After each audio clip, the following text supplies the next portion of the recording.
আছে ভালো। দিনকাল কেমন চলতেছে? ভালো। হুম। ভালো ইনশাআল্লাহ। দেশের বাড়ি কই?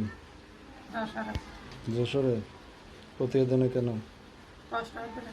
এত কষ্ট কিসের? কত কষ্ট বিশ্বের একা মেয়ে মানুষ সংসার চালাই কষ্ট হইব না। একাই চালান? কি করবো? বিয়ে শাদী কয়বার হয়েছে? বিয়া শাদী হয় নাই। বিয়া শাদী হইলে কি আর প্রতিবেদন আইতাম?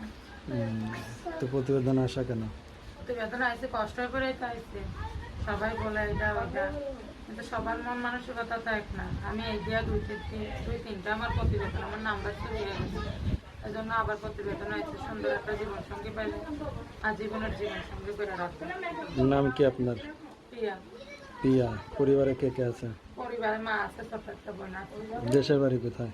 দেশের বাড়ি যশোর কালীগঞ্জ। দেশের কালীগঞ্জ। আচ্ছা। তো আপনি বয়স কত? বয়স 21-22 বছর তো হয়ে গেছে। 21-22 বছর হয়ে গেছে। হ্যাঁ। তো এখনো বিয়ে করেন না, আছেন কেমন? বিয়া করি না। বিয়া তো করলেই হইব না। বিয়া তো অনেক ছেলেরাই করবার চায়, মনের মতন মন দরকার। নেশাকুর মাতাল এটার সাথে বিয়ার সাথে বসা যায় না। বিয়ে বসতে গেলে একটা সুন্দর জীবন সঙ্গী দরকার। চেহারায় সৌন্দর্য চাই না, মনের সৌন্দর্য বড় সৌন্দর্য। বয়স্ক হোক বিবাহিত হোক, সে যদি আমার মনটা বোঝে, আমারে বুঝা না, এরকম একটা জীবন সঙ্গী পাইলে বিয়ার সাথে করবো।